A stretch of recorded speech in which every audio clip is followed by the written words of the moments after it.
That's slow. Yes.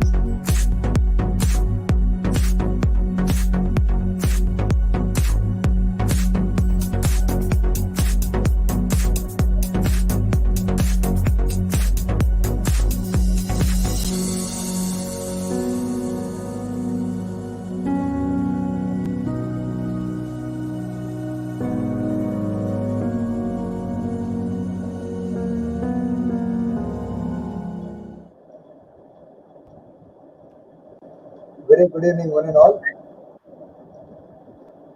Welcome back to yet another session of the Madras Kennel Club. We are very happy to have Ms. Jackie Mavro with us to speak about French Bulldogs today. So, a quick introduction. Jackie has been involved with the French Bulldogs for 25 years. She has exhibited them, shown them over these years. She is the president and secretary of the Pennine and Scottish French Bulldog Association, which she founded along with her husband about a decade ago. He is a member of the UK Kennel Club, and together with the breed health coordinator, she represents the breed on the Brachiocephalic working group at the Kennel Club, which is looking into improving the Brachie health. He is a breed specialist judge awarding CCs in the UK and CACs in castles in Europe.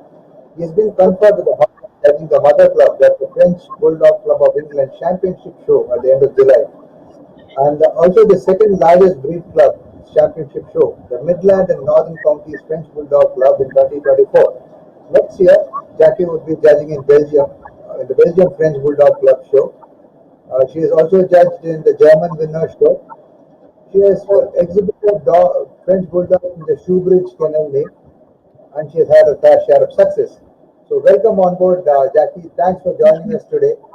So how do you feel being online with us for the presentation on Frenchies? Just a bit nervous at the moment. I'm sure there's going to be quite a few Frenchie people who will either agree or totally disagree with things that I have to say. But and I also have to emphasize that when I'm talking about French Bulldog today, it's mainly about UK ones, okay, and our breed standard. And I do realize that there are slight differences in the European standard and in the American and Australian standard. But on the whole, Frenchies are Frenchies, so hopefully most of what I say will apply. Wonderful. As you said, end of the day, that the differences would be very minute, and I think ultimately it is about the overall dog asset and the breed asset. So Yeah. we'll just get on with the show in terms of starting off with the first question. How and when did you get associated with purebred dogs? Since when have you been associated with the French Bulldog? Right. Well, when I was a child, we had a standard dachshund who was an absolute terror. You know, he really was, but I loved him to bits. And then when I got married, when I eventually stopped teaching to have our first child, we got a Labrador retriever. And we had Labradors for quite a long while. But in the 80s, we suddenly decided that we wanted a change of dog. And we looked at the Bull Mastiffs. And again, fell in love with them. So we had a Bull Mastiff. And then my daughter, who wasn't very well at the time, she asked if she could have a Bulldog puppy. And it happened that the Bull Mastiff breeder that we knew had a litter of Bulldog puppies, so English Bulldogs this was. So we got this puppy, and that was the beginning of our love for bull breeds. You know, once you've had a bull breed, you just love them to bits. You can't change, you know. And with the French Bulldogs, we've had French Bulldogs since the early 90s. And I saw my first French Bulldog in France. He was sitting with his owner, and the owner was drinking coffee. And there was this little dog with this bully face and his great big ears lying with him, chewing a bone in the sunshine, completely oblivious to everything that was going on around him. And came back an hour later, and he was still there, and he was still chewing his bone. And it was just love at first sight. You know, this tiny face and his big ears and his compact bully body, that was it, you know. I just had to have one. So we ended up with initially one Bull Mastiff, one Bulldog, and one French Bulldog. And the little story about that is that the French Bulldog and the Bulldog, when they came together, they were still very young. And unbeknown to us, the Bull Mastiff was having a phantom pregnancy and producing milk. And we turned round and there was this great big Bull Mastiff lying on her side with a baby Bulldog and a baby French Bulldog suckling from her. Fantastic. Yeah. So, what you already gave us an intro to why you are actually chosen French Bulldogs amidst many other breeds. You said that you met a French Bulldog in France and you fell in love. Anything other than that aspect of it? In sense, conformationally, what did take you on in terms of taking up the French Bulldog?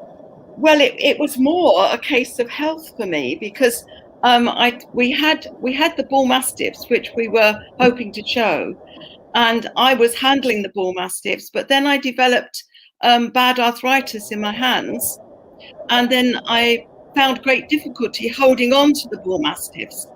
And I was at a championship show up in Scotland, and next to us was the Bulldog ring, and the Bull Mastiff I was handling saw the Bulldogs, and of course recognized them because we had a couple of Bulldogs by that time, went straight across the ring with me in tow to get to the Bulldogs, then turned. I went straight over the top of him, flat on my face, still holding on to the lead. He actually won his class, but I came out of that ring and I said to my husband, I can't do this anymore. We're going to have to show a different dog. And for that reason, we went into French Bulldogs. And I was very, very lucky with the very first French Bulldog that I got, that she was a dog called Sadipa Pretty Betsy. I think I'm coming on to tell you a bit more about that later, but I had a dog, this first French Bulldog that we had, which wasn't really a show dog. He was as long as a dachshund and he showed all the whites of his eyes. And I did once take him to a championship show, and the judge who judged him is still around today, and he still remembers me walking into the ring with this dog because it was probably the worst dog that he'd ever seen in his life. But then I went to the club shows, and I mentioned to a lady who I will speak about later called Anne Cottrell, who I said to her I wanted to show French Bulldogs and I wanted a dog. And she took me by the arm and took me up to this couple at the other end of the room and said, this lady wants a puppy. The puppy you were going to let me have, you need to let her have. And they did. And that puppy, Pretty Betsy, went on to win the CC at Crufts and the K-Sib at the World Show. And that was my first French Bulldog show dog. So I was very, very lucky, and it was only through the generosity of that lady. Other breeds, it's, in one way, French Bulldogs are an easy dog to have in that they don't shed too much, they're not too big, they're bright, they're intelligent, lots of things like that. But on the other hand, they're also not easy health-wise. You have to also know what you're doing with them. So you can't be fooled by their size and what looks like easy maintenance, because they're not always easy dogs, and they are still a bull breed, and if challenged, will take no prisoners. So you have to know what you're doing with them, really. Okay. That's a lovely snippet in terms of someone really helping you out in terms of handing over the pick of the puppy that she was supposed to take, and it's been handed over to you. That's a lovely story. How much of sportsmanship we still have in this game. Yes. All these enterprises. She was very generous. It was really wonderful. We have a viewer question. There is Radhakrishnan Swaminathan. Is there any reason on why you started with the breeds that were all Brachiocephalic? Well, as I say, it really started with the Bull Mastiffs, having had Labradors for ages. And again, what we did was to get to know the breed. We went to a breed show. And at this show, there were these huge dogs everywhere and lots of little children. And one dog was lying on the floor, just lying there, and asleep, resting her head on him, was a little girl, fast asleep. and this dog just lay there. And we were so impressed by their temperament that we decided we wanted a bull mastiff. And then, as I say, my daughter wanted the bulldog, and it sort of escalated from there. And I do have to warn people, French bulldogs in particular are very addictive. Once you've got one, you want two, and so on. And I also worked on the basis that when we started having them, that one bull mastiff took up the room of 7 Frenchies. So if we had one bull mastiff, I could have 7 French bulldogs. And as I say, I really love the look of them, their faces, these funny little flat faces with the big eyes. And yes, I know that's one of the reasons why they're so popular today, that they remind children of babies in particular, or young monkeys, young apes. But that is the reason why they're so attractive. You can't get away from it, really. And of course, their temperaments. Yeah. So that was the reason. I think that answers Isha's question. Go on to the next. So, what makes the French Bulldog personality unique in comparison to other breeds? Right. Okay. Well, it's their character. Yes, their characteristics and their temperaments. First of all, they are full of courage. You'll see from a slide in a moment, they can be quite ridiculously full of courage, not knowing their danger when it arises sometimes. They are clown-like. There's not a day go past when we're not laughing at something that one of them has done in our house. They're full of life. They're vivacious. They're not a couch potato type dog at all. They are deeply affectionate. They're just so devoted to you. We've got one that is so devoted that when she sits on your lap, she's got her face right in front of you. So if you're watching the television, you're doing this all the time, but she just looks at you all the time. They are very bright. And this is the other thing, that you have to know to treat them like dogs, not like babies, because they're bright enough that if you don't do that, they're going to take over. And they will be the top dog in the house, and then you've got problems, okay? The other thing is, of course, their lovely ears, and their short undocked tail is part of them. But the characteristic in particular, the positive traits, that they're clown-like and they're lively and they want to be around you. But if we could go to the next slide, I'll show you one or two. Right, top right-hand corner, that is a French Bulldog seeing off a couple of bears. As I say, they might be very brave, but they can be quite stupid at times. Yes, they are intelligent, but the bottom two, they can be very stubborn. The bull breeds in particular can be stubborn, and you have to work hard to make sure, as I say, that you're the boss and that they're going to do what you want them to do. They don't, for example, many of ours don't like the rain. And so we let them out room by room because they live in family groups. They'll rush out to the back door, and if it's raining, it's a great pile up as the first one stops and the other ones all. But then they've got to go out, and if you weren't the boss, they wouldn't. They'd turn around and come back in. And some of them can be very fussy eaters, and the more you play to that, the more they will play on it, until they are getting all the sorts of treats that they want to get, and you're getting nowhere with their diet. So, yes. So that's what I would say makes them quite unique amongst dogs. Okay? Sure. Just adding up a viewer question. There is Mr. Somnath Gupta who's asking, are French Bulldogs territorial? We just saw this picture of them going against a set of bats. So what are your views on it? I think they can be, yes. Certainly not so much with people. They welcome people. If there's a knock on the door, all hell breaks loose in our house because they think that person's come to see them. But with other dogs, they're very wary about other dogs coming into the house, although they will get used to other dogs coming into the house. We find, if anything, that when it comes to territory, it's the bitches when they are having their litters a lot of them are very protective about their litters and don't like the other bitches coming in. That's our experience. I know other people have not had that experience, but they can be, but not like other dogs. I think bull mastiffs were far more territorial than the French bulldogs are. Okay. But maybe from a toy and companion group representative, they seem to be very much territorial. Yes, they can be quite protective. Yes, I mean, if my husband goes to cuddle me in the kitchen, no, all 4 dogs are there. No, you're not. No, you don't do that. So yes, they can be protective in that way.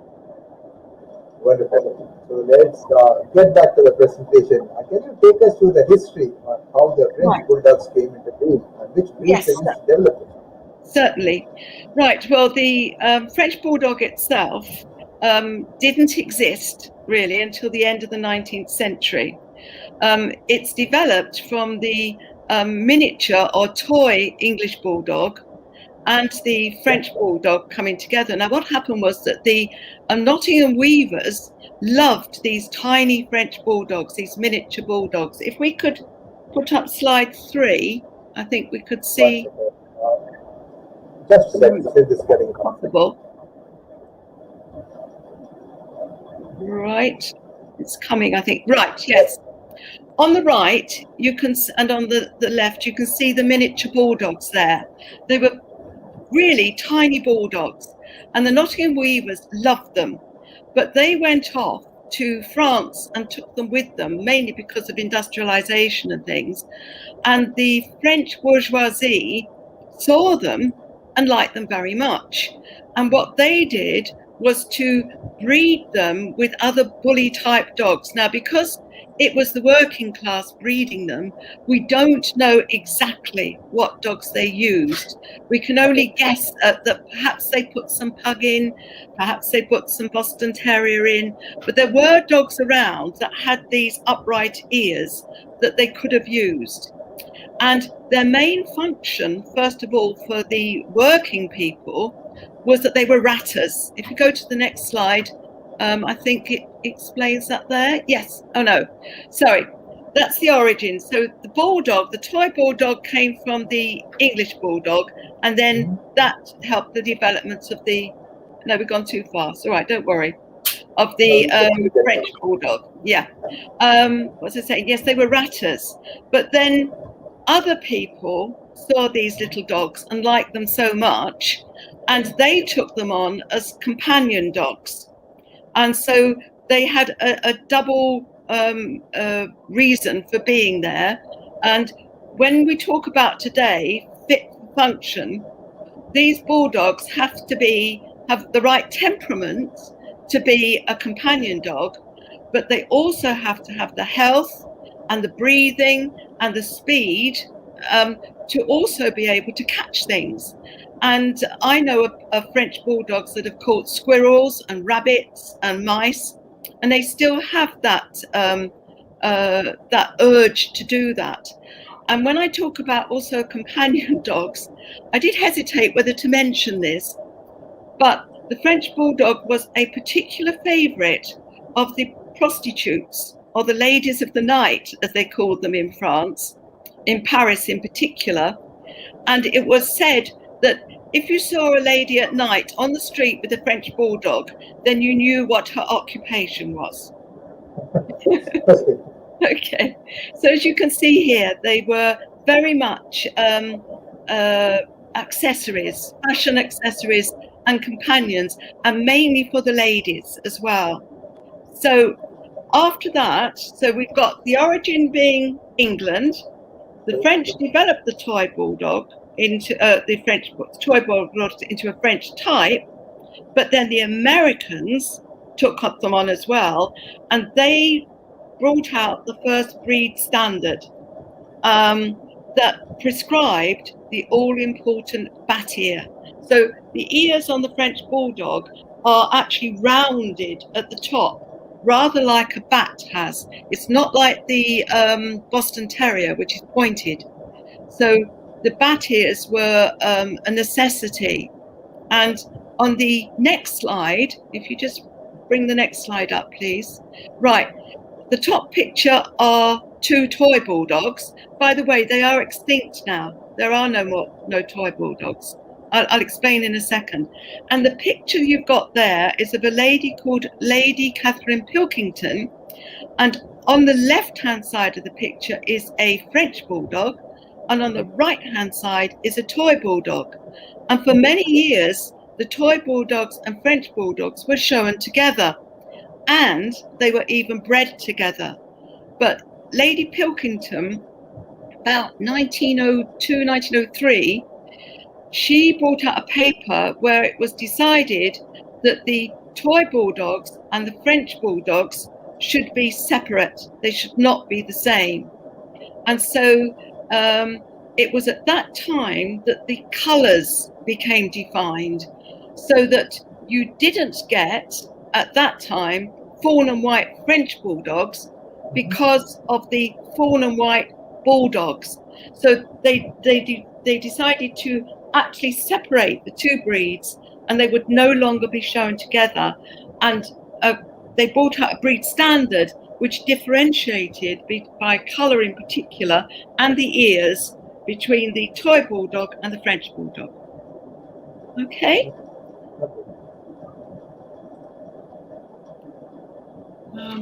Right. Okay. And these are the main English. I mean, there are lots of other breeders as well, but the main English breeders at that time, at the beginning of the 20th century, I think it was 1906 was the first breed club was established, the French Bulldog Club of England, was Lady Lewis, whose kennel name was Harpton, and she was the first president of the French Bulldog Club of England. Mrs. Pelham Clinton, her one was Amersham. Mrs. Townsend Green, she was Barkston. Mrs. Pat Cox was Ben Hooks. Mrs. Vivian Watkins was Bomlitz. Lady Catherine Pilkington, who I just mentioned, was Chevette. Miss G. Loseby, Millhouse. Mrs. Anderson was Moorings. And then we had Mrs. Jill Keats, Nokomis. Miss Anne Cottrell, who I mentioned, helped me to my first French Bulldog, Quat. And Mrs. Maureen Bootle, Tommyville. And Mrs. Maureen Bootle, thank goodness, is still with us today. So we can always turn to her for advice and knowledge if we need to. Okay. That's so nice. That's wonderful to know.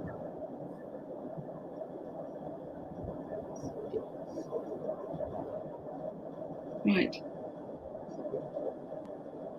Okay. So we talk about the scorecard. So is there a scorecard for the French Bulldog breed, right, which has a weighting in various aspects of the breed? No, we don't have this in England at all. We have our breed standard, which defines faults. And although when we are judging, we're encouraged, first of all, to see all the good points of the dog before you start looking at the faults. And some faults are worse than others. So, for example, you'll see when I do the breed standard, but if a dog is showing its teeth or its tongue, that in itself is a bad fault. And we would then not place that dog for an award. But we don't actually have a point system over here. I know in other countries do, but we don't at all. So no, I'm sorry, we don't have a point system in that way. So we'll just take an audience question. So there's a viewer, Mr. Sudipto Shankar Baduri, who's asking, what are the primary differences between an English and a French bulldog? There are a lot. Both. There are a lot. Yes. First of all, size. The English bulldog is much, much bigger. The weight of a French bulldog, the bitch's recommended weight is about 10 kilograms, and the male is about 12 kilograms, whereas an English bulldog is double that, much, much bigger. The colours are still different. That you get reds and red and white colours in the English bulldog. Those are a no-go in the French bulldog. A real dark reddy tan colour is a no-go. The actual structure of the dog is very different. There will be a diagram later, but we talk about the bulldog's front the legs are tacked on to the shoulders. So they're coming out more, whereas with the French Bulldog, they're in a straight line, so they're straight down. The gait of the Bulldog is different from the French Bulldog in that it is much more pear-shaped than the French Bulldog. Although the French Bulldog does narrow to the rear, it's not as much as the Bulldog. And therefore, when the Bulldog gaits, it rolls more. And you can see that. Very characteristic. Yeah. The ear set is totally different. The Bulldog has rose ears coming down, whereas the Frenchie has the upright ears. Just trying to think what else. Other than that, I can't think offhand very quickly what would be very obvious. There are other things. Health-wise, there are other things. But those are the main differences: size, weight, and movement, and colour. And certain nuances like the ear, as you said, and the roll of the movement, the gait as such. Yeah. So I think that gives a beautiful list of differences. We go on to the next one now. Okay. So what are the unique defining conformation traits in the French Bulldog? So right. We'll go back to the present. Yeah, I will whip through this as fast as I can. But first of all, the general appearance is quite, distinctive. It's a sturdy dog. It's not a lightweight. It's compact and solid. It's a small dog with good bone. That's very important. Sometimes you see in the ring today dogs that look more like a Boston Terrier than a Bulldog. It's got to have that good bone. It's got a short, smooth coat. Okay, next slide. Right, its size.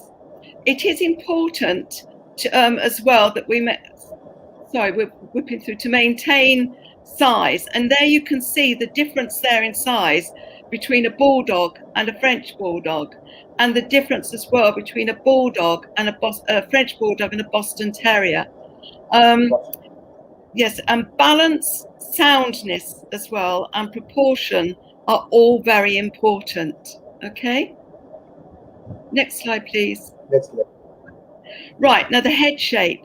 The head is square in appearance, but it has to be in proportion to the dog's size. So it's no good having an enormous head and a small body. I've got a Frenchie here at the moment that's got this lovely body, but the head's too small. So when you look at her, she's not in proportion. It has to be well balanced in that sense. So next slide, please. Right, this is the important bit for me. It's expression. Ideally, the French Bulldog should have a strong head, but with a soft, kind, gentle, intelligent expression. Again, the difference here between this and the English Bulldog, they want to have a sour expression, as if it's a bit, cross, not the French Bulldog. And all aspects of the face help to give this. In particular, it needs very dark eyes. And I'm afraid today, when you see these alternative colours with light green or light blue eyes, it just looks wrong.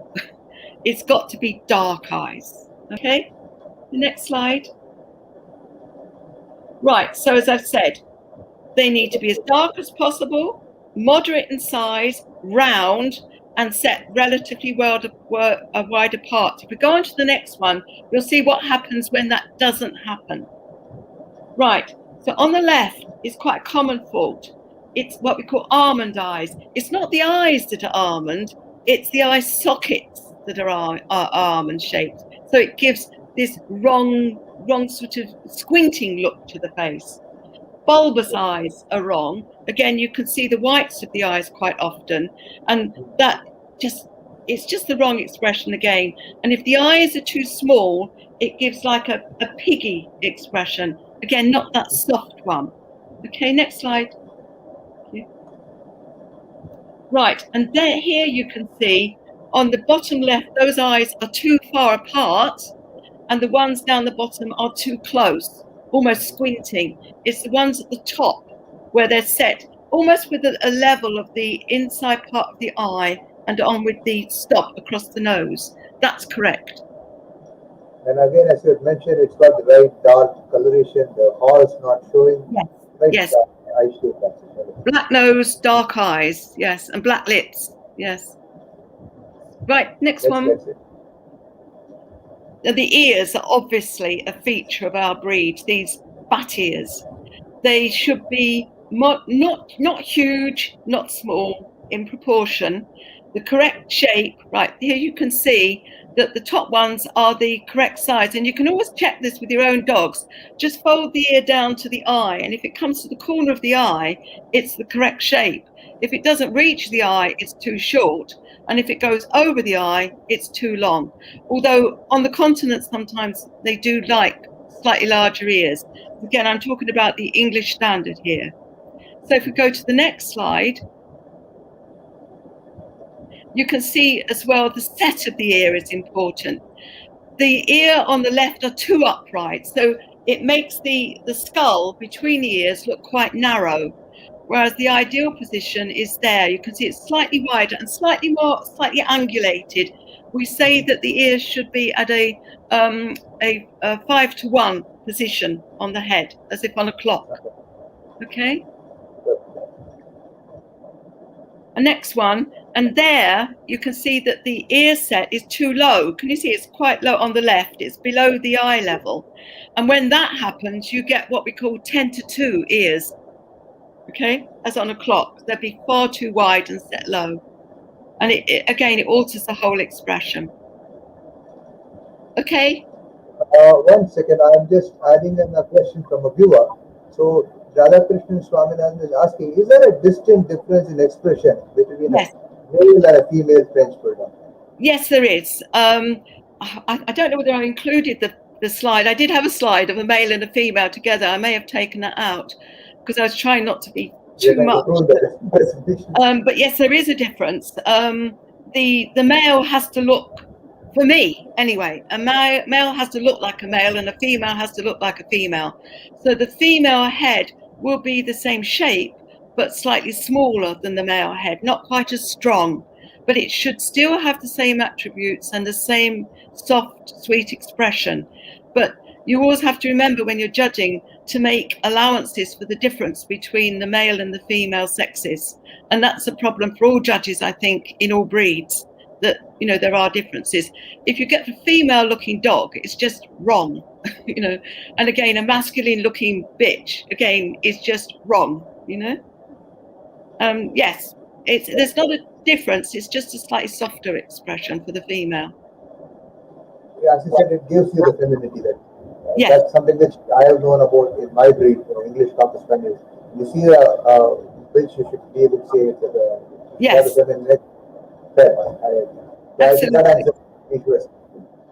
said, can you get a presentation back? Okay, yes. Where were we? Right, yes. Now, the muzzle, which is the bottom part of the nose, it should be well defined. It needs to be broad, right, and deep. Set back in that it's slightly leaning back. Okay, this part here slightly leans back on a slope. Not too much, because that can affect its breathing. And the muscles of the cheeks need to be well developed. If they're not, it looks as if the face is sunken. And the lips and the nose must be black. Okay, and that's the same in Bulldogs as well. If they're brown, it's what we call a Dudley Bulldog. Okay, but it's black all the time. Okay, right. And the lower jaw, that's important. And this is similar for the Bulldog as well. It's deep and it's broad, slightly undershot. That means that the bottom teeth are slightly over the top teeth. Okay, it mustn't be right out, so that it's well out from the top teeth, and it needs to be turned up in a curve, right? If you look at the diagram on the left, you'll see that jaw is straight, whereas the one on the right is slightly curved, which is the correct one. If it's straight, it gives a different expression to the head altogether and a different shape. Okay, next one. Upturn message, right? Yeah. And the lips are important. Now, the lips were important because of ratting. So they didn't want long pendulous lips on the dogs because that would enable the rats to catch them and hang on to them.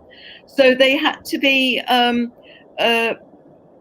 tight lips, just coming down. The one on the bottom left is ideal, just coming down over the bottom lips, but not very long like the top right one, and also not short and pouty like the bottom right one. That's normally because there's a fault in the jaw underneath that, actually. Okay? And this is my favorite picture. Go on. Next one. Right. Teeth should be sound and regular and never visible when the mouth is closed. Okay, so you're not allowed to see their teeth at all. If they're too undershot, you sometimes do get to see that. So, and the next one as well is important, not just the teeth, okay, but the tongue. The tongue must not be visible when the mouth is closed. And sometimes, as in the picture on the right, the Bulldogs get this too. Sometimes you have a dog where the tongue is just too big for the mouth, and they can't put it in their mouth, and so it hangs out like a piece of old leather. And the one in the middle, just showing slightly, that can often be a sign of a wry mouth. That is where the mouth is either not level from side to side or tipping.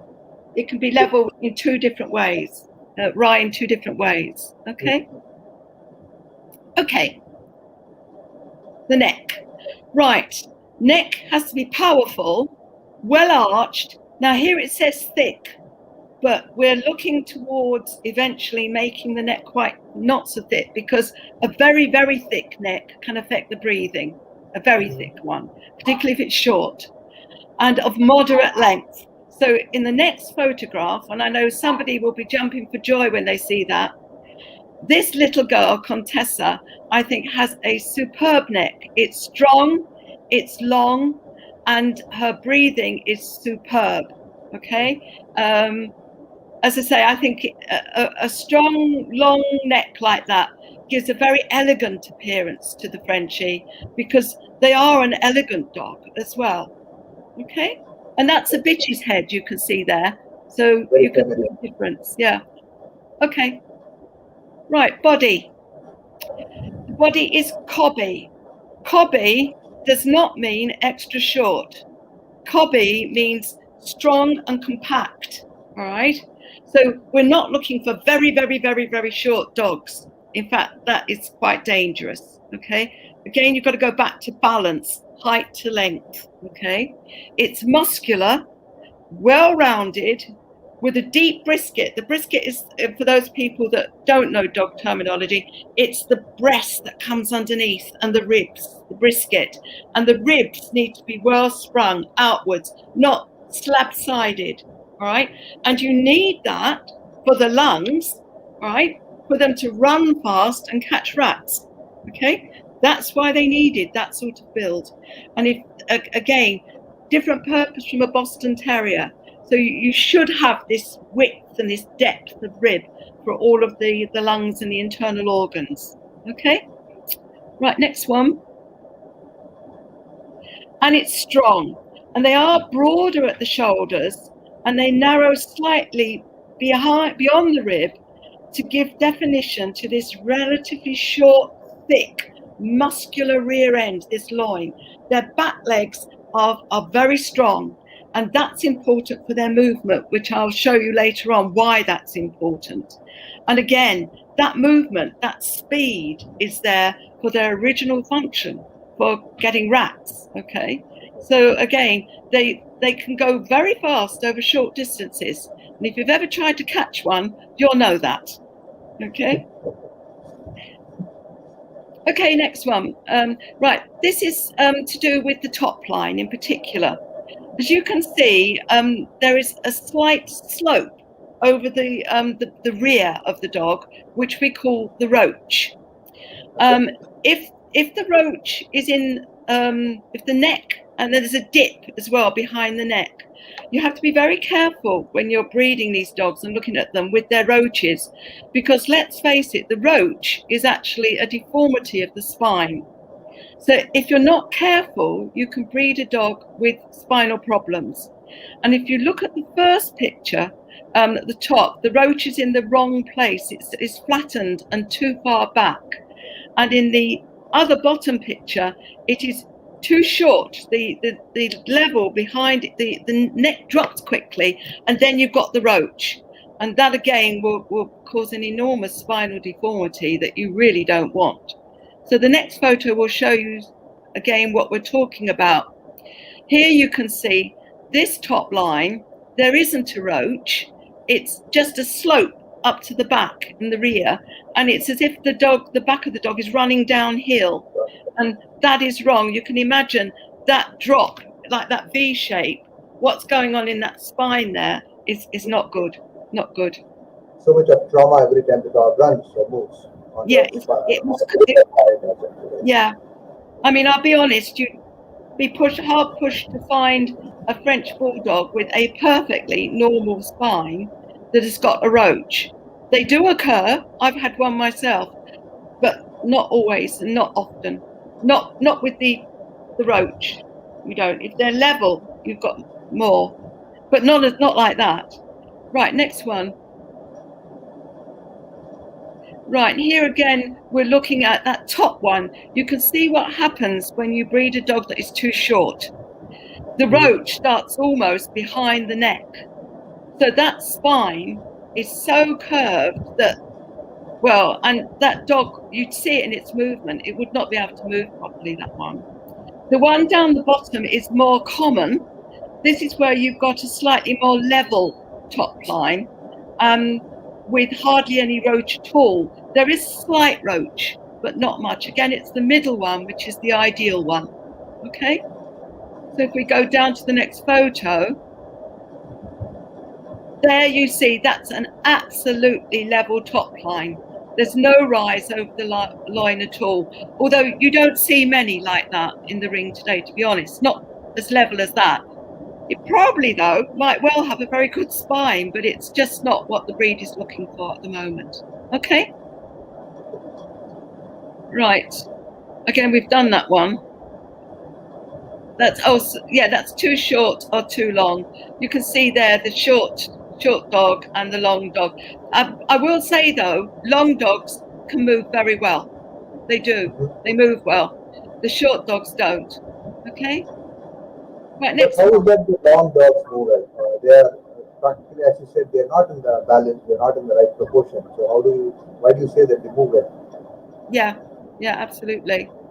Right, the next slide is about angulation, right? There is one viewer question on the top line. You explained it, and just put it on so that you can see how it works. There is a question from Radhakrishnan Swaminathan. He says the spinal vertebrae shape of French Bulldog is quite different. Moreover, while most of the standard calls for a level back, the French Bulldog standard states the back should be a roach with a slight fall towards behind the shoulders. Can you explain this to the top line? I think you've done a fair job in explaining that. I just want to highlight the question here. I think I've explained a lot of this already, actually. But yes, it is that slight rise that comes up over the loin and then down over the back. You don't want that too exaggerated.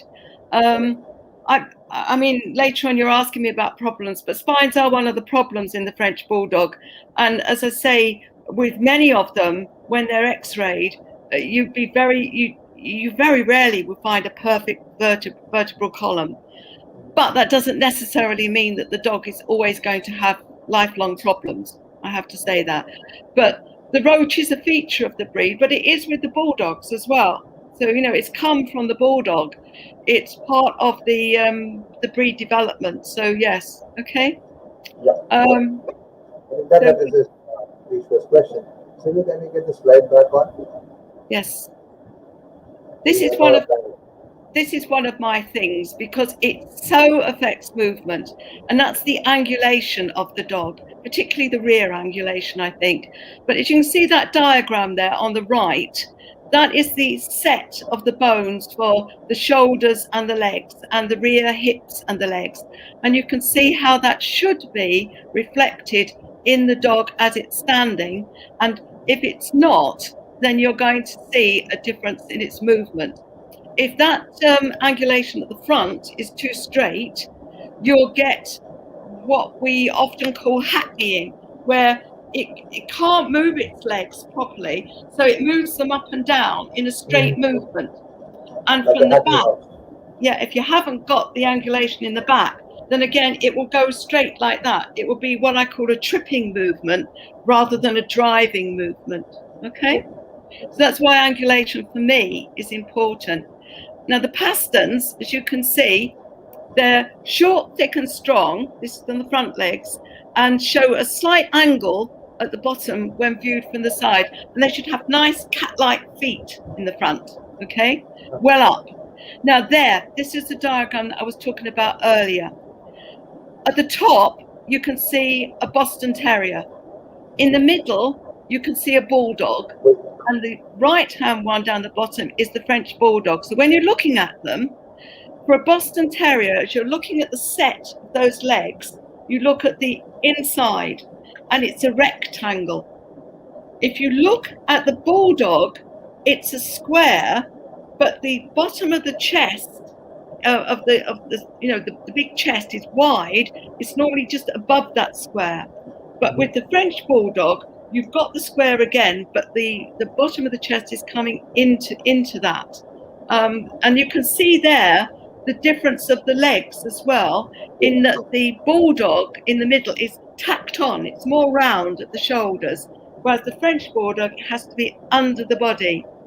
Just a word of warning, it's always a good thing if you're judging them to look at that square, because if you've got a brindle dog, quite often if the brindling on the leg is curving inwards and you only look at the outside of the legs, you think that dog has got curved legs. Whereas if you look at the inside, if the square is straight, so are the dog's legs, and you can't be misled by the coat.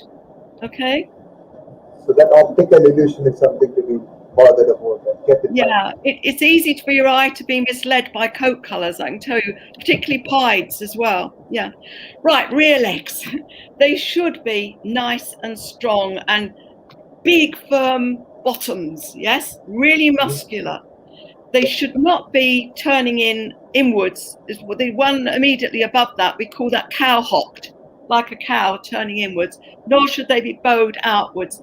And you'll see easily on the movement, particularly the one on the left there, when it moves, the feet will knit, they'll come in together as it moves. So it's quite easy to see that.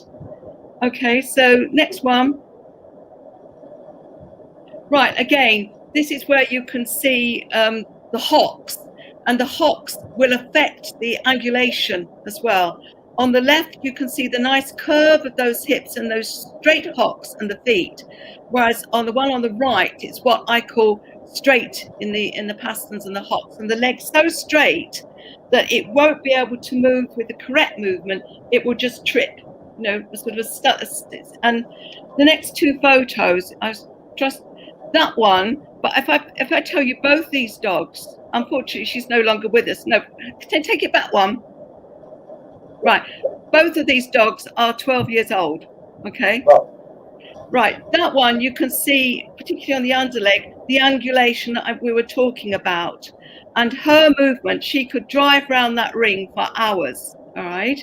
The angulation is important. And you can see straight under the shoulders and that deep chest there and the rib.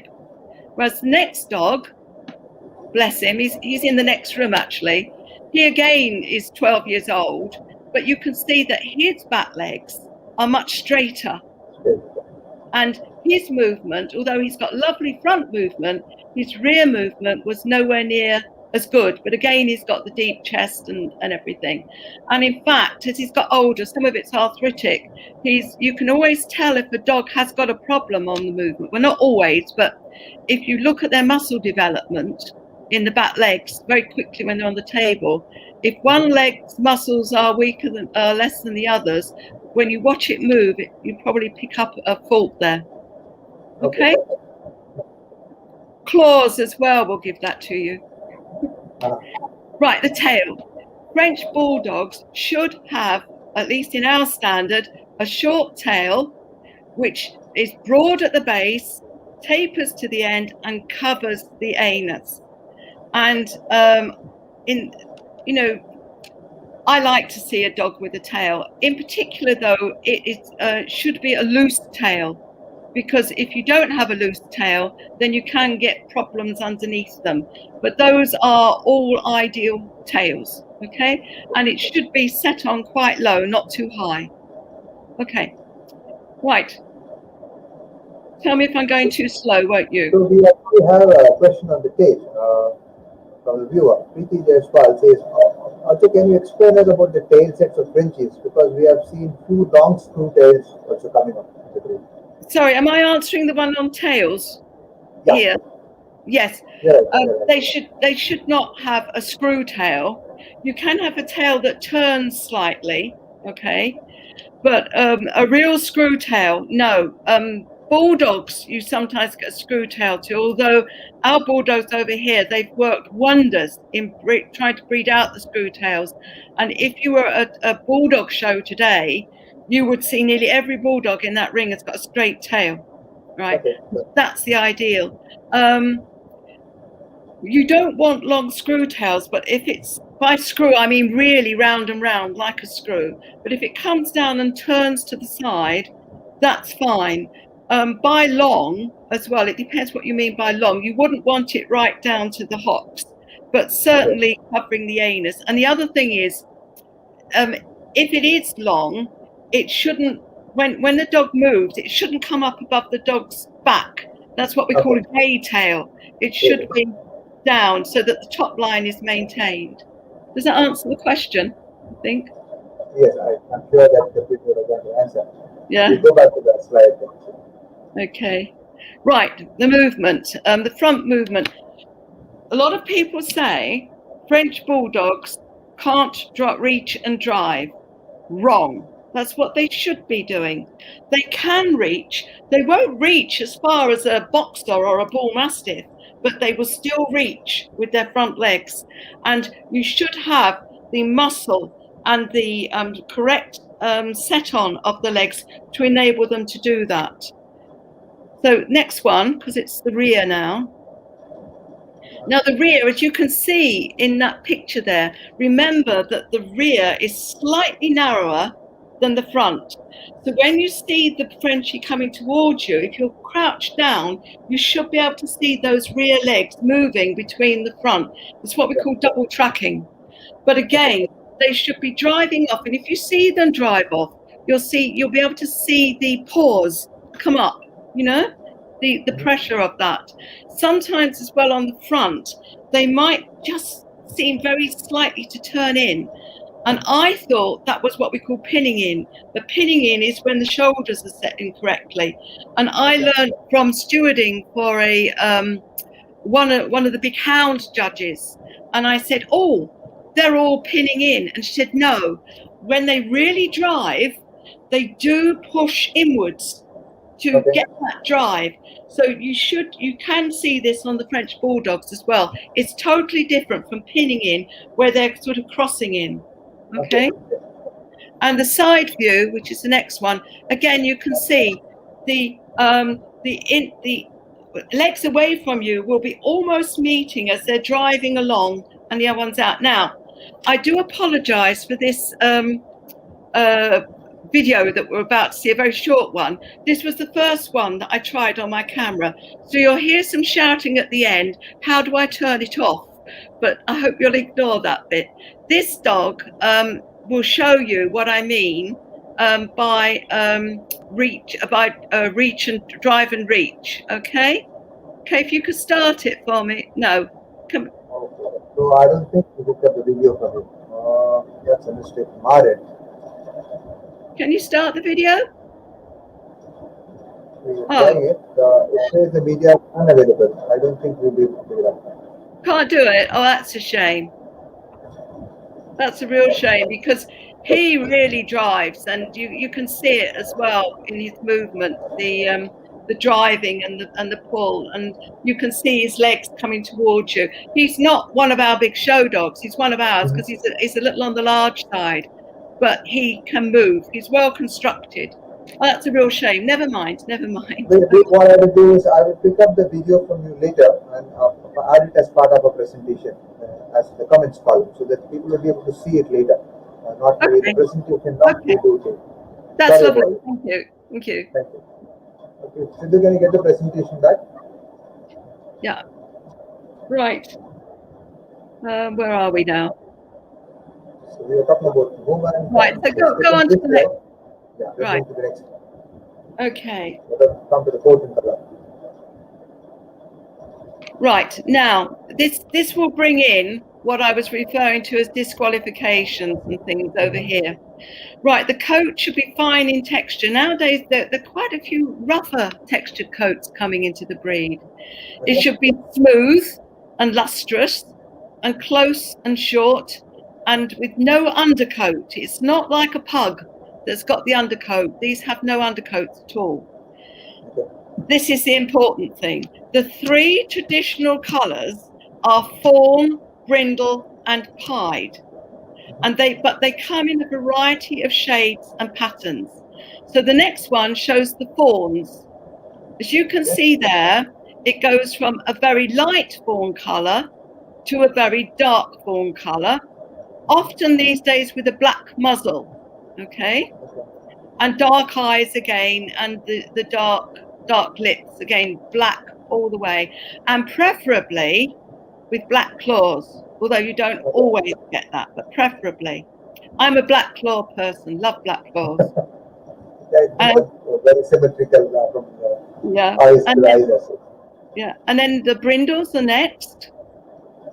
So they go from the brindle is actually a fawn undercoat with black markings on top of it in Senka. So you can get the dark brindles, where you have to look for the brindling, but it must be there, not solid black. And then you can get the lighter brindles, like the top left-hand one, which is mainly formed with the black brindling on it. And the one in the middle is very much what we would call a tiger brindle, where the brindle is in stripes and it looks like a tiger. I love tiger brindles, absolutely love them, really do. And you can get that, the one up in the top right-hand corner, that again is showing signs of the tiger brindle. But you can see there what I was talking about, that stripe, that if that comes down the leg, I mean, you must see this in boxers as well. The eye can mislead you into thinking the legs are the wrong shape, and they're not. And then down in the bottom again, that's more what I call a muzzle. Now, it's all right, it's okay, go on. So the pieds. Right, we have what people call black and white, but is actually a brindle pied. There's normally some brindling in there somewhere.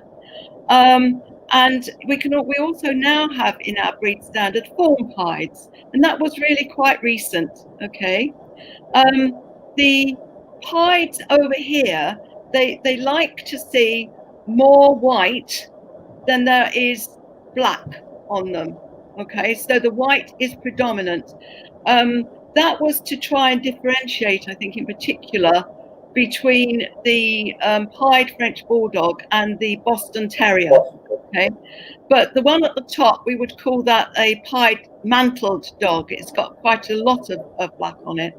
And the other thing that we do like to see are symmetrical markings across the face. So, you know, almost like two black eyes sort of thing. That's, if you can get that, it's beautiful. Now, my bugbear. Next slide, please. These are all disqualifying colours, right? Can I just say that in the UK, cream is a disqualifying colour, whereas it is not in the United States. But the creams do have to have black eye rims and black markings, nose and lips, okay? But certainly over here, you can't show a cream. It's a non-standard colour. And all these are variations. Let me go to the one on the top right-hand corner, because that is a blue French Bulldog. Now, blue is a naturally occurring colour within the Frenchie breed. But years ago, when it occurred within the breed, fortunately, we've never had any, but when the breeders had them, they would give them away, and they would insist that they were neutered and not bred from.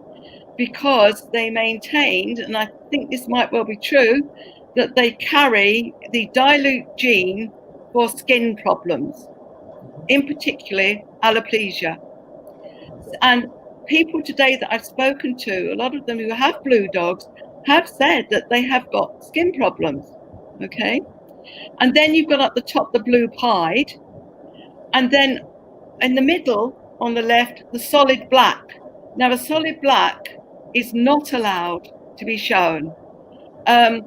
It's difficult, this one, because often when you've got a puppy, it can be a very dark dog with hardly any brindling on it at all.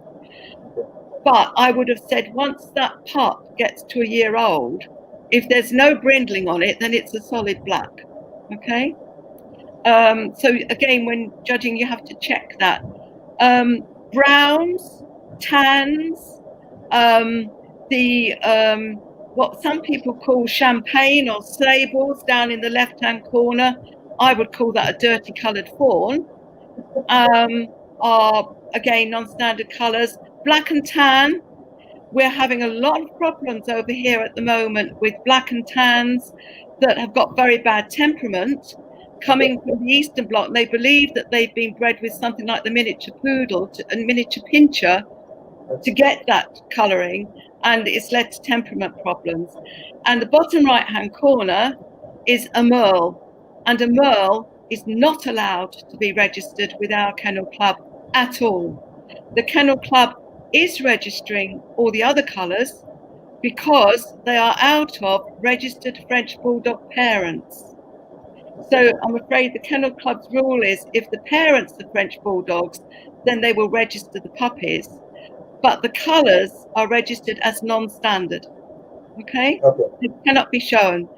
Unfortunately, last year, our Kennel Club registered, 10 years ago, they were registering about 1,000 French Bulldog puppies. This last year, 2019, remembering we've had pandemic puppies as well, they registered 39,600 odd puppies, of which 60% were these colours, not standard. And even the ones that were registered as standard colours, you don't know that they were correctly registered or that they were out of standard coloured dogs, because these litters can still have standard colours within them. So it is a nightmare at the moment for us over here. Okay, so I finish now. My rant is over. Okay.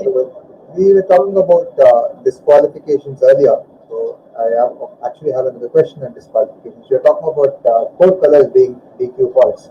So would there be any other disqualifications in the French Bulldog breed other than the coat colors? The colours in particular. I would be quite nice to somebody if they bought the wrong coloured dog into the ring, because it is embarrassing to say to them, out. You know, you can't really do that. So what I would do is not place it, because if I only had 4 or 5, then I would say, I'm sorry, it will have to go out. And then afterwards, I would speak to that person and explain that the dog is not a standard colour. And if they keep on showing it, then they will be spending an awful lot of money and getting nowhere. And in fact, I have done that twice already, not when I was judging, but seeing them at a show. I've spoken to the people that owned them and explained why it wasn't worth them being there. But do it nicely, because they're their dogs. They love them, regardless of the colour. They're still their pets, you know. So you have to be kind. Yeah. Are there any other aspects which are disqualifications, other than the color? Are there any other aspects which is disqualification in the French? Well, disqualification, again, yes, there are. Showing the teeth, showing the tongue in particular, no pigment, wrong coloured eyes, lack of pigmentation in a pied.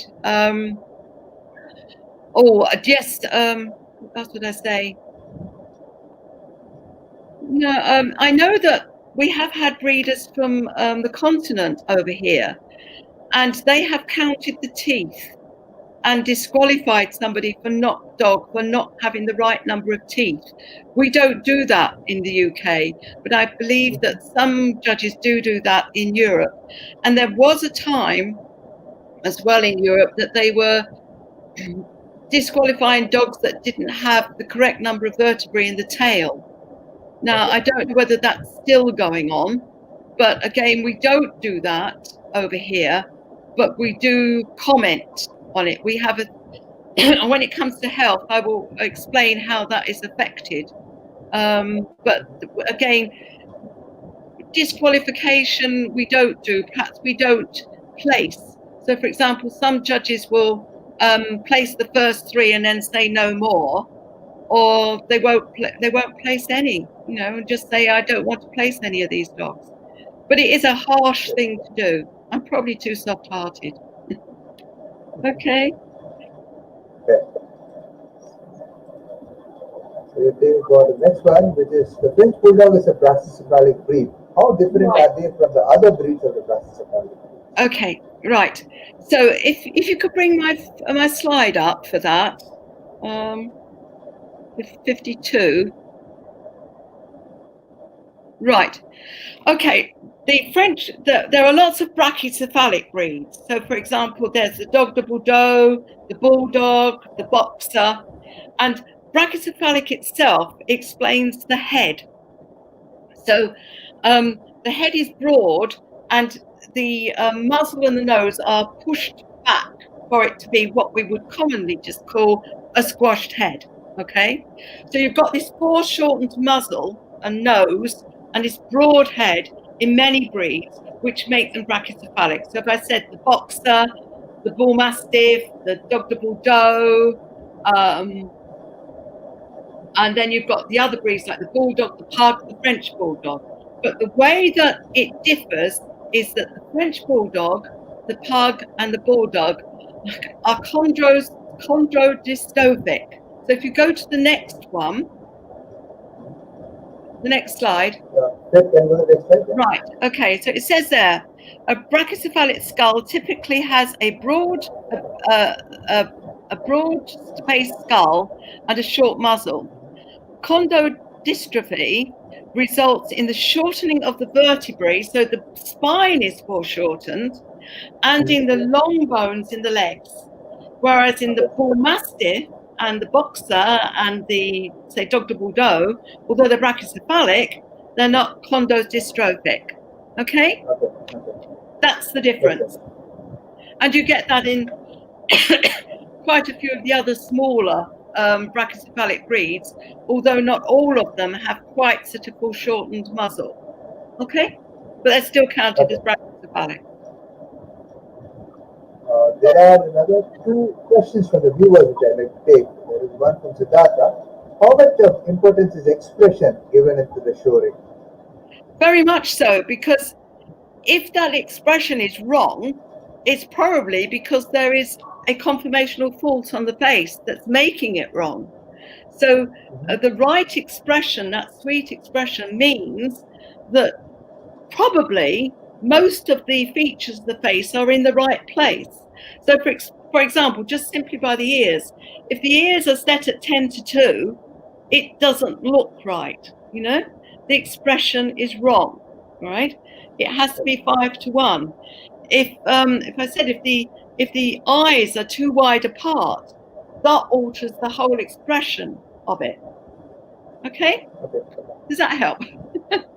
Hope that answers the question. It surely does. Answer.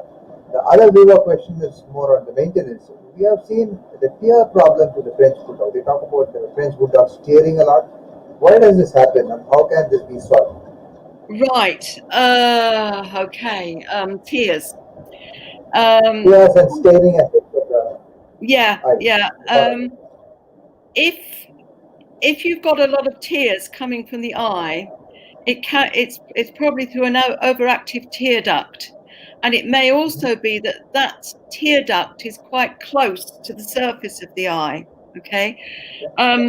The other way round is that you can get dry eye where there's not enough tears being produced, and that's quite often caused through the eye being a bit too round right? And the dog then having an incomplete blink. If you watch it, and particularly see it when it's asleep, the eye isn't completely closed, it's partially closed. It's wide open.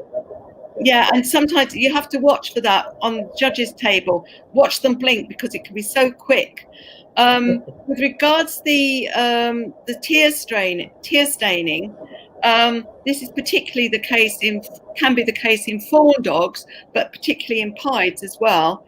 We always used to use an antiseptic dilute antiseptic cleaner, clean it out, dry it extremely well, and then we use a baby's bottom cream, right?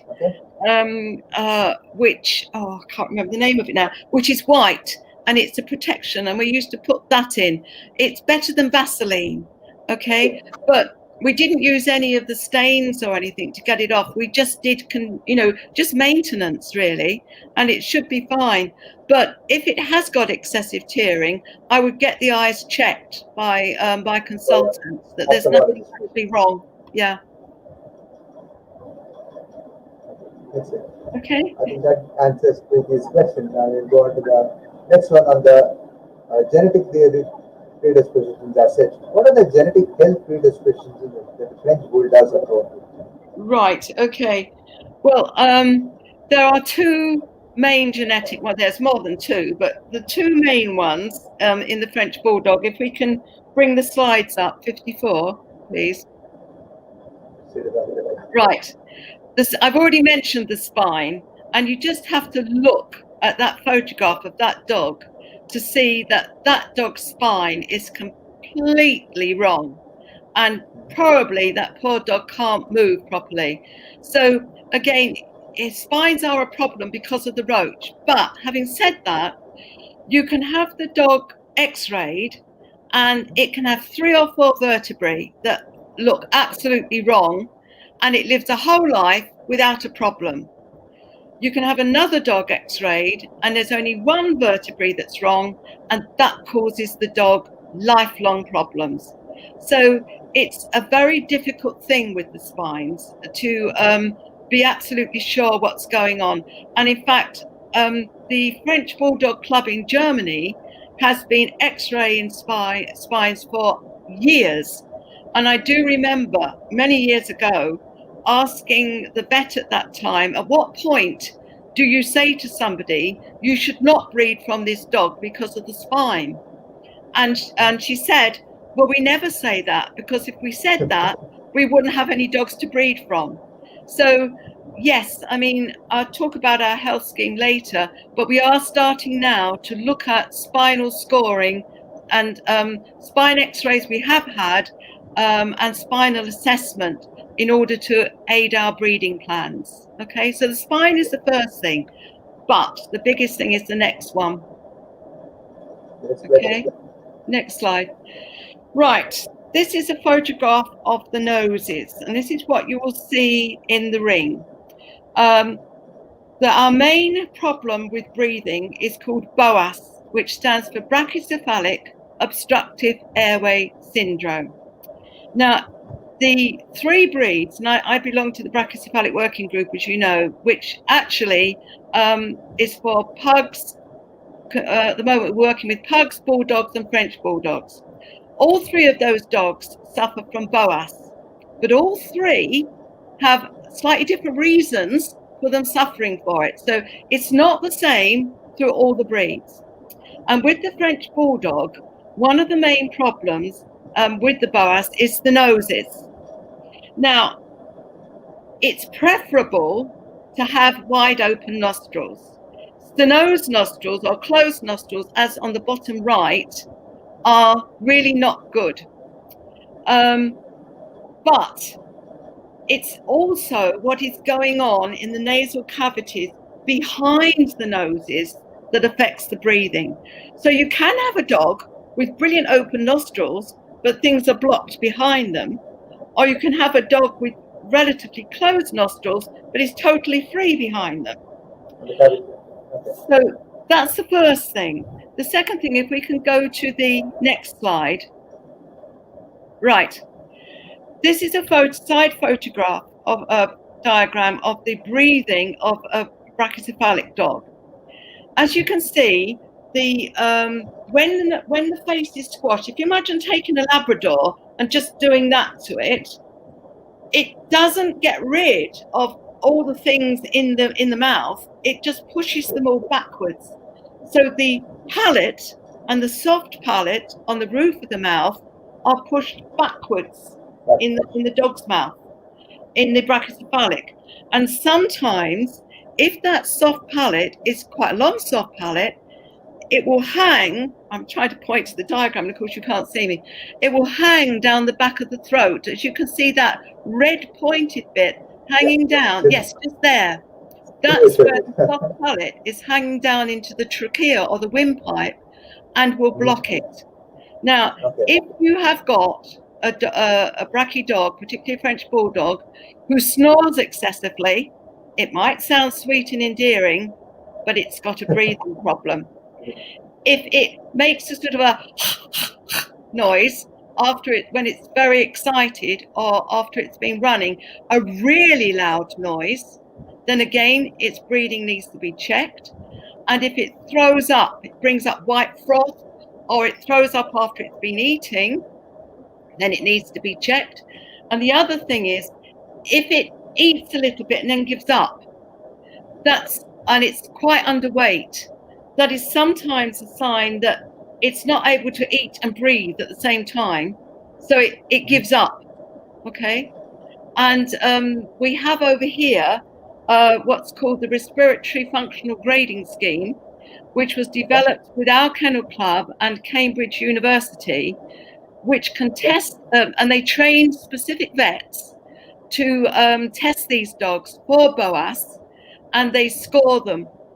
And the idea is that with breeders, that if the dog scores higher than a 2, it should not be bred from at all.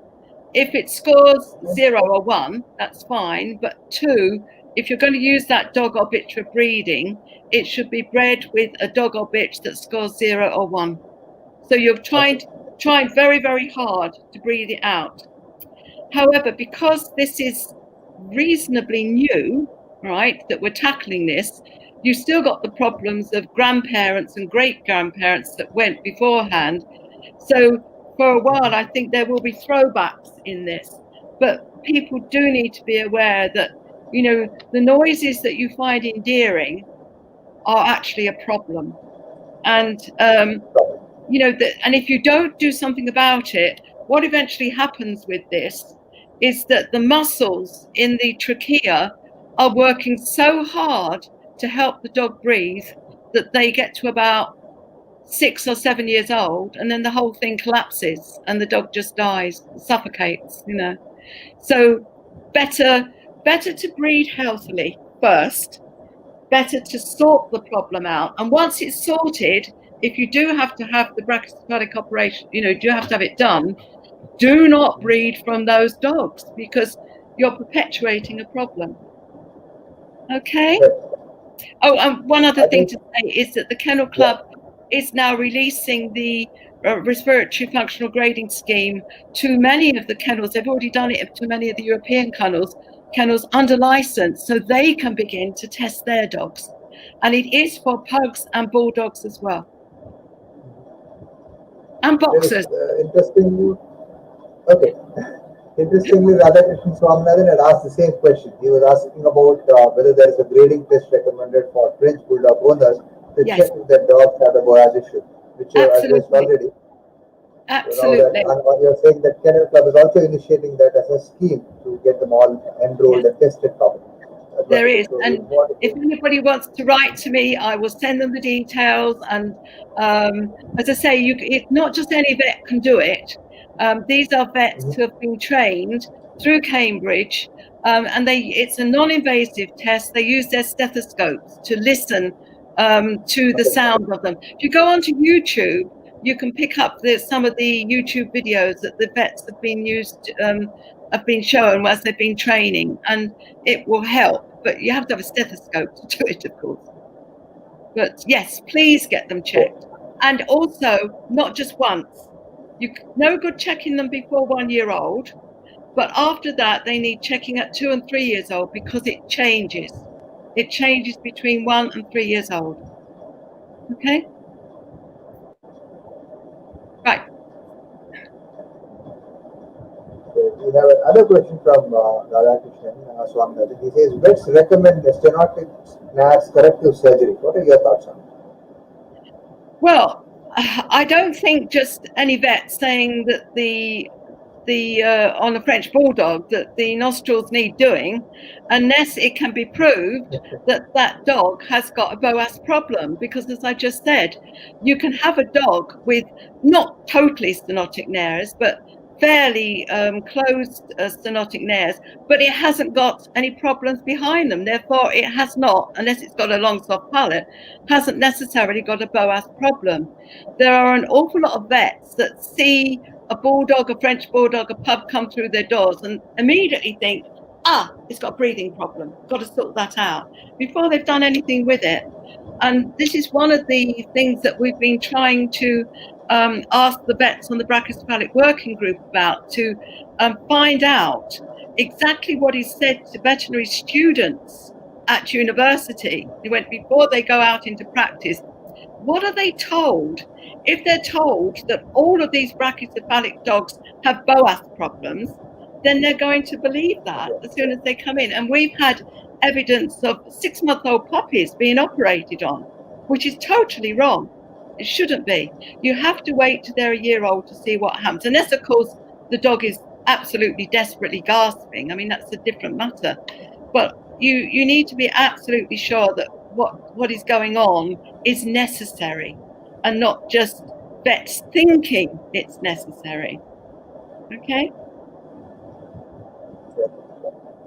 I'll just move on, flip this question because I think you've already addressed it. How much of definitive health testing is available to screen the breeding stock to ensure health in the breeding practices, which you already shared in terms of the vertebrate screening and also the BOAS aspects.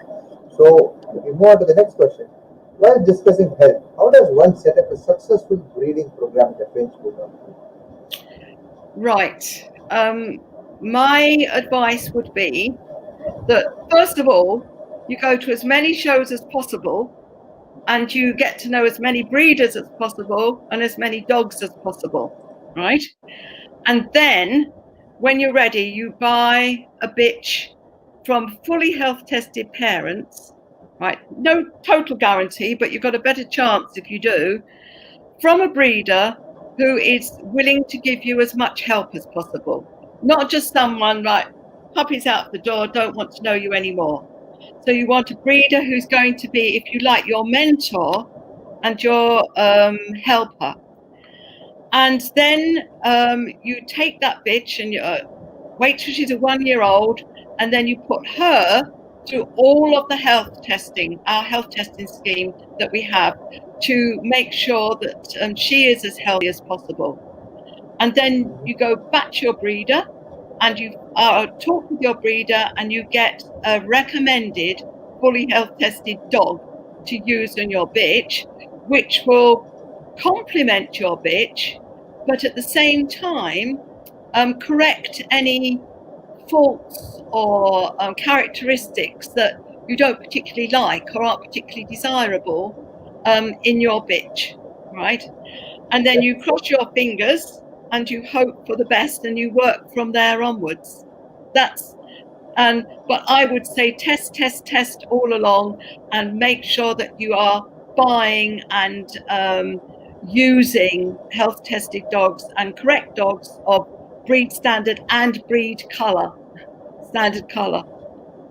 And check the pedigrees as well. But again, if you're working with your breeder that you bought the one from the beginning, you should be fairly safe. But nothing's written in stone, Okay. And all the times, breeding is always a bit of luck. Also, you have nature playing its part, especially with the Brachiocephalic breed. We try to breed the dog with an upper. Nature tries to straighten out the muscle. You keep the pick of the litter, and suddenly at 5 months, the whole of its jaw goes out. Yes, Okay, so This is my pet peeve question. What are your views on the popular sire syndrome? Has there been such a phenomenon seen in the breed in UK? Right. Well, at the moment, this isn't so much, I don't think, a problem. Quite well, certainly not in the standard colours, but it is in the non-recognised, non-standard colours. They're very keen on using a popular sire. It used to be when the French Bulldog population in the UK was very small, the gene pool was very small, the number of showing dogs was very small, so you ended up with people going to the popular sire. This sometimes had a bad result or an undesirous result. For example, in the 1950s over here, right up until the 1950s, and this was told to me by Vivian Watkins, all our French Bulldogs had tails. But in the 1950s, there was one particular dog who threw puppies without tails. Everybody started going to him because they thought, well, this is good.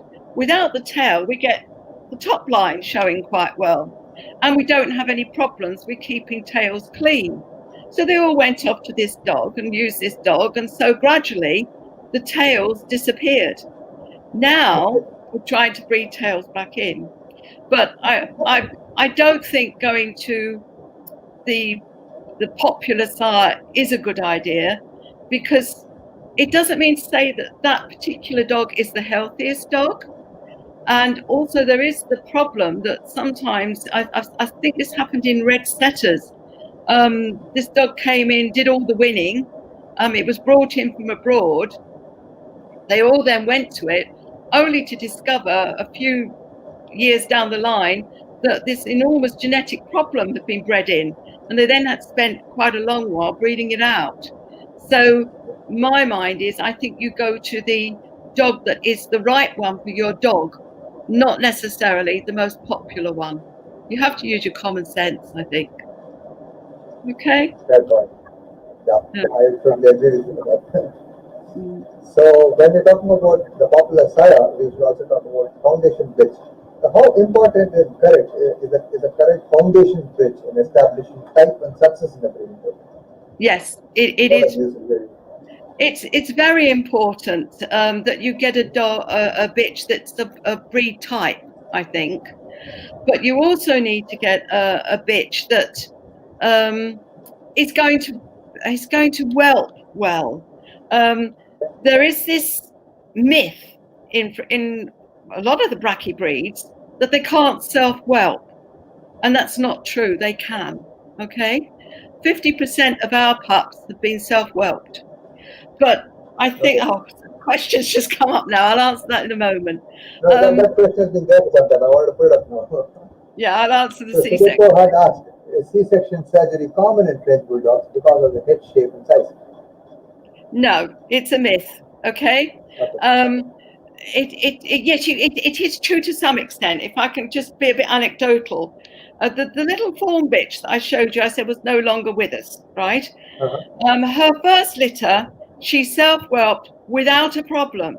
Out they all came, all 7 of them, and they were all beautiful standard dogs, you know, no problems at all. Second litter started off self-whelping, and this head came, and I couldn't shift it at all. Took her off to the vets, forceps out, the vets couldn't shift him. So literally, they shoved him back in and then did a cesarean. He's actually in our front room now. He's the dog that moves well. But it wasn't his head that was the problem. It wasn't his head. It was his shoulders. He was so broad across the shoulders. And unfortunately, he was the first one. So she did end up with a cesarean. Had he been the last one, she would certainly have self-whelped all the rest, and he would have got stuck then. But it's not so much, it can be to do with size, but it's more to do with number, I think. If you've only got one puppy, that puppy will have got all the nutrients in the womb that you can get, and is likely to be quite large anyway. But there's also nothing behind that puppy to be pushing it out, saying, come on, we want to be in the world as well. So the likelihood is that you will probably end up with a cesarean for one puppy. Where you've got 8 or 9 puppies, then you are more likely that they're going to self-whelp. However, you can get, I had a litter of 10 puppies, and the mother just didn't dilate. She didn't. She was there, and we always let them try. We always let them push for a couple of hours before we start saying, oh, we think, might need a cesarean for this one. And the number of times I've been in the car with my husband and the bitch on my lap, and she's had the first puppy on my lap, and we've had to turn around, phone the vets and say, sorry, no, we're okay. But what was I saying? Yeah, she had womb inertia. She just did not dilate. But afterwards, I was in on the cesarean because they do invite me in to help now. Well, not that I breed anymore, but when I was, they used to let me go in and help because they needed all the hands they could have. And all these pups were enormous. And had she self-whelped 10, they were all 300 grams upwards, all 10 of them. I think she would have been A, exhausted, and B, I don't know, she'd have got through it, So, as I say, it's a problem. But going back to the foundation bitch, standard type, healthy.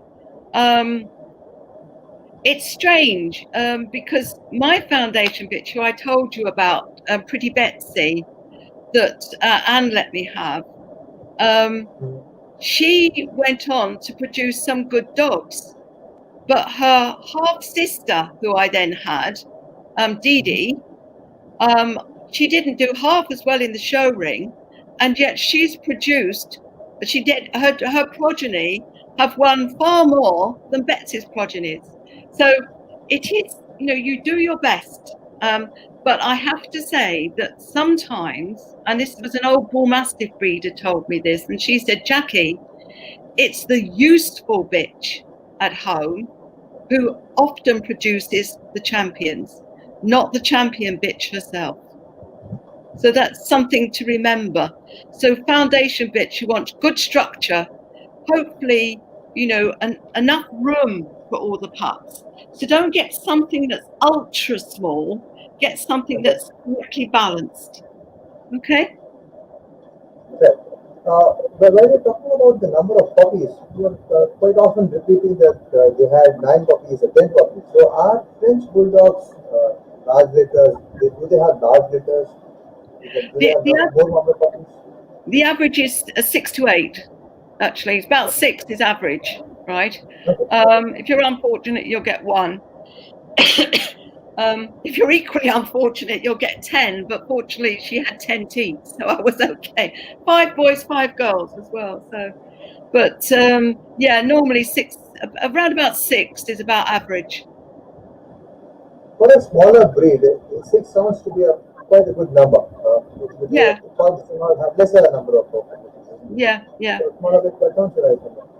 Yeah. So there's another question. So how English Bulldogs, being a bigger dog than the French Bulldog, have issues self-helping? Why is that? I'm just detracting. You are a part of the Brachiocephalic Council. So English Bulldogs, your British Bulldogs are bigger dogs than the French Bulldogs, but they do have issues on self-helping. Is there a specific reason?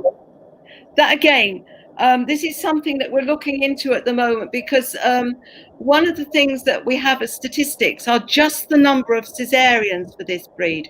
We don't know which are emergencies and which are elective. And when I started breeding Bulldogs, I was told you never let your Bulldog self-whelp. You always have to have a cesarean. So in a way, it was perpetuating that idea. And yet now today, I know loads of Bulldogs that are self-whelped, loads of them. And they are perfectly capable of self-whelping. And the more you say they've got to have a cesarean, the more you're going to perpetuate that. And you're in danger of perpetuating the construction of the bitch to stop it from self-whelping. There's no earthly reason why a Bulldog can't self-whelp, or at least try to, So, yeah, I mean, you have to let them try, I think, and then if they don't, then you have to take them in, I think, it's an emergency, and that's always better because everything, then the milk comes down, everything, is in place, even if you have to have a cesarean. Whereas if you go in and say, right, I'm booking it in on this day, the bitch might not be due on that day, So she would have no time to the puppy pop them out. yeah. So we move on to the next question. So this is a very interesting question for me because we have had our little chats to understand what you do. So you're involved with the French Bulldog Breed Appreciation Day. What are the various activities that are conducted, and what are the goals that the whole Breed Appreciation Day wishes to achieve? At the moment, we have two ways of training judges in the UK. We have the old method, whereby you try to get appointments on small shows to judge dogs. You did seminars run by our kennel club, and you did what was then called a breed education day, run by a breed club. The second way now is a new form, the Judges Education Scheme, where you have, again, the seminars that you attend and you have to pass, and you have a mentor, and this mentor helps you judge the dogs and educates you and advises you, and you have a breed appreciation day, which is almost identical to the breed education day. So what we do is we have prospective judges come normally into a big hall, but the one that I'm running has got to be online because of COVID. And on this day, we do very much what I've done today. We go through the standard and we explain the standard to people.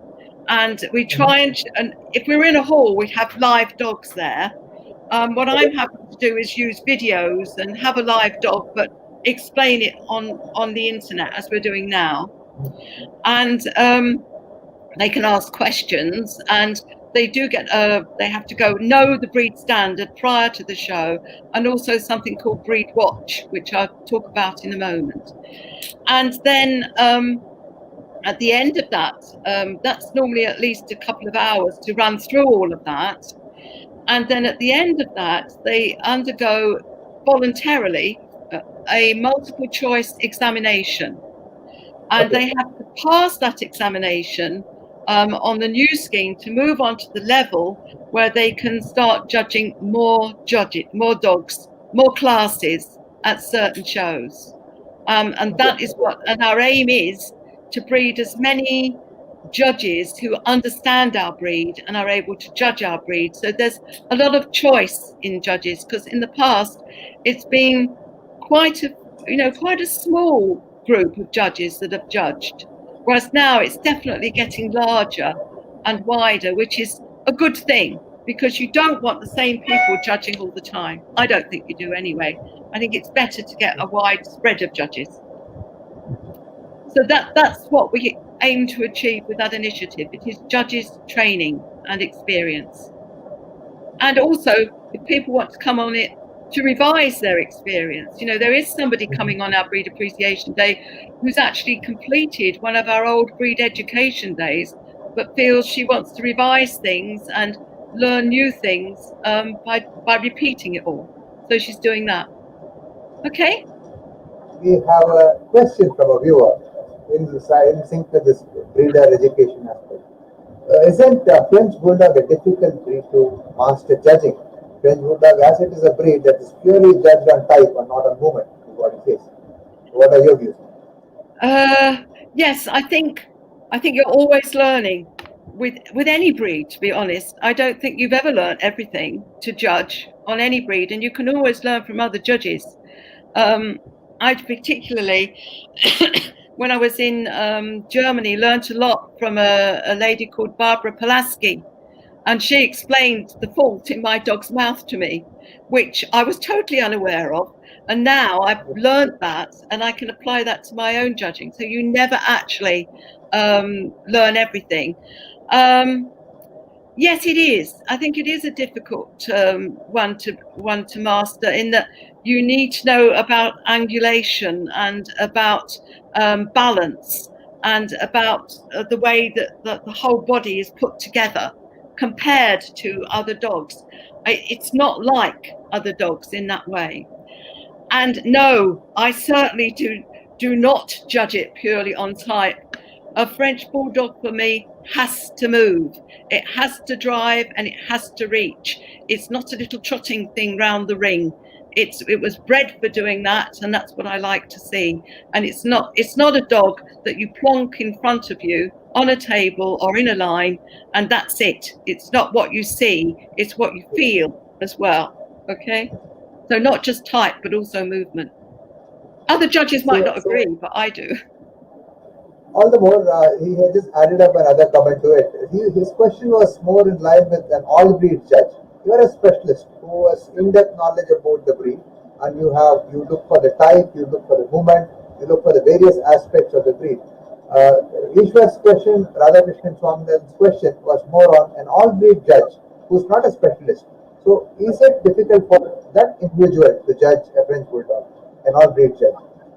Well, interesting enough, the Breed Appreciation Day that I'm running, there's only one person coming on that who knows French Bulldogs. All the rest are all breed judges. All breed judges, okay. Yes. So I think the key to it is that hopefully all breed judges, I mean, I judge the utility group. And some people will probably say I judge some of those dogs well, and I haven't got a clue in some of the others, they will probably say. But I do try to read up all the standards every time before I go and judge a utility group. And I do try and watch the educational videos that are available on our Kennel Club website.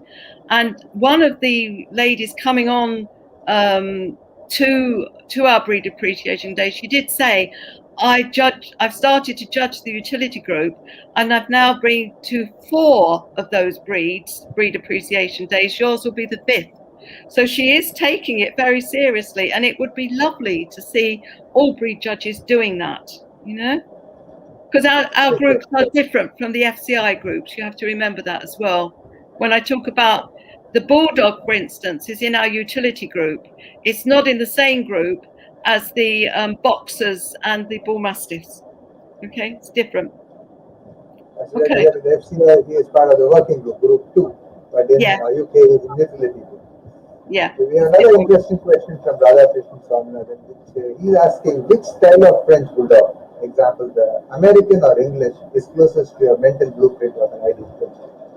It has to be the French Bulldog, the English one, because that's the one I have the most experience with. I really feel quite ashamed that I haven't got the knowledge of the American breeders and the American Frenchies as I have of, say, the English and the European ones. But it has to be the English, I'm afraid. Okay. But I do know in America, they're very hot on weight and size and things. And I do watch some of the videos that come out, but no, it is the UK one. Sure. There's another question from him. He is asking, what are the deviations or faults that you see have crept into the breed in recent times? Yeah. Let's say maybe straight rear stifles, in particular, you see those. Total lack of tail altogether, you know, or a tiny one that doesn't cover the anus, and I know people say, well, I don't like a tail, but that's what the standard calls for. The other thing I would say is lighter coloured eyes. You're tending to get, in some of them, quite light brown eyes instead of these lovely dark black eyes. I always feel that when you look at a French Bulldog's eyes, you should be able to lose yourself in them. They're that dark, you know. You can't see the pupils, you know. And also some quite bad mouths, right? And of course, poor breathing, but not so much. I have to say that the breathing on the show dogs has improved enormously. But generally in the breed, I mean, if you look out on the street, some of the things you see that have been sold as French Bulldogs, you'd be hard pushed to say they are pure French Bulldogs, really. Yeah. But I think that is the best you can expect when the breed registrations rise from 1,000 numbers to 30,000. Yeah. I don't think Yeah. you Yes, will be able to expect anything better. I know. Okay. We'll go on to the next one. Who have been the most influential dog breeders for you? I've written some things down so I don't miss anybody out. Okay. Okay. Can I say that for my mind, I don't think there is one individual influential dog or breed dog or bitches. I think they are kennels that are influential. So you've got the early ones here. Bomlitz, who was Vivian Watkins. She was very influential in helping to establish the breed over here with the other English breeders at that time. Quat, who was I've lost it. Quat and Quattrell. She bred some lovely pieds and fawns.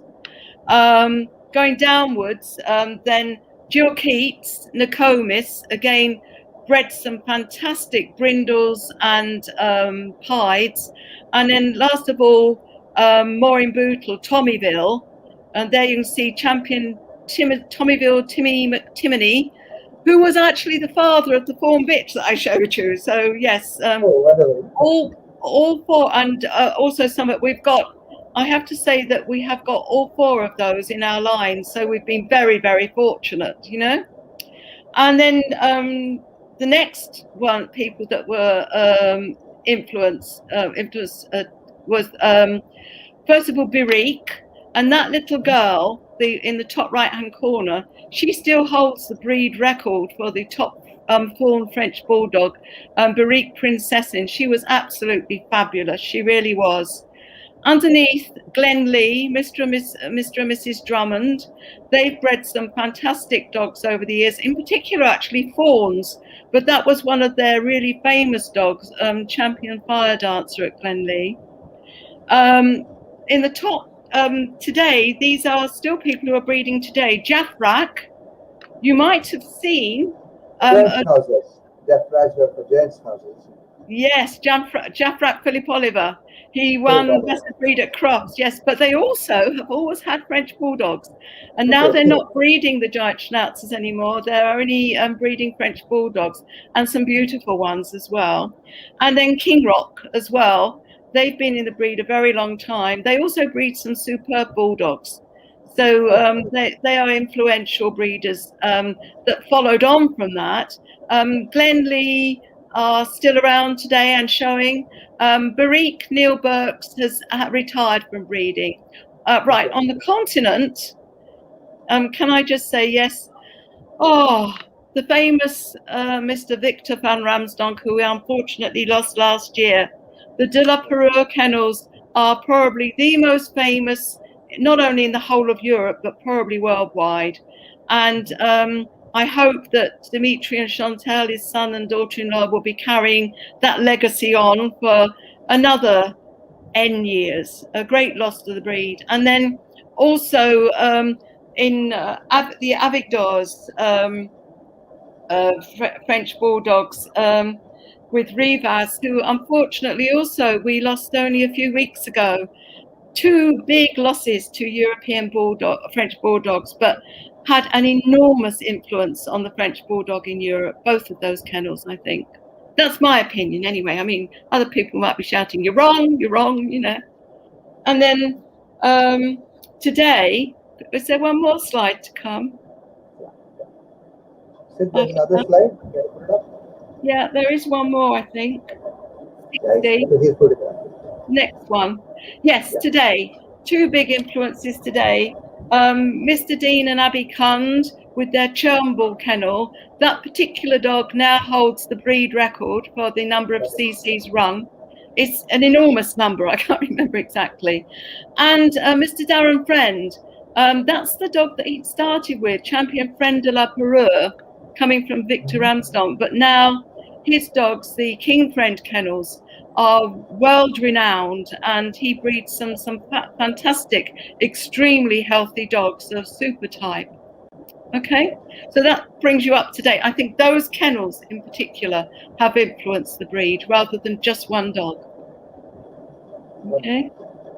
So it's extremely. I think that answers your last question, which is my two favorite dogs. Yeah, can I just show you my two favourite ones?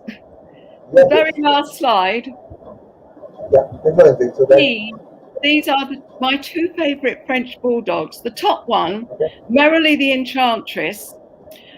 I met her, it sounds funny, but she was being shown at Crufts. She went best of breed at Crufts. And I thought she was absolutely beautiful. And I have the honour of having held her lead while her handler went to the toilet.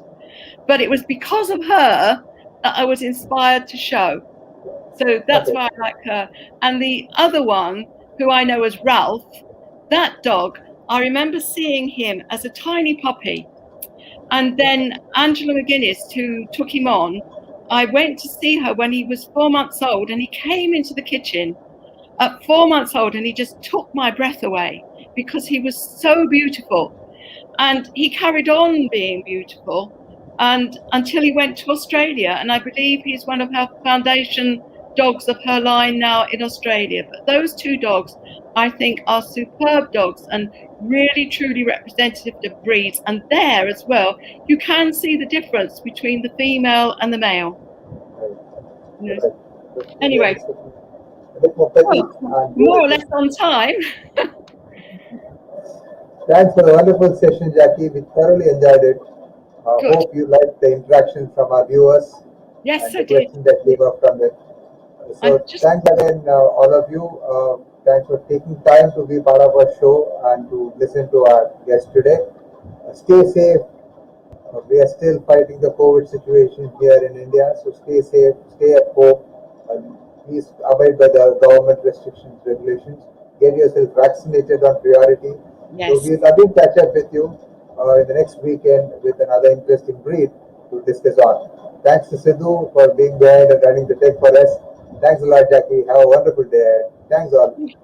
Thank you, everybody, for listening.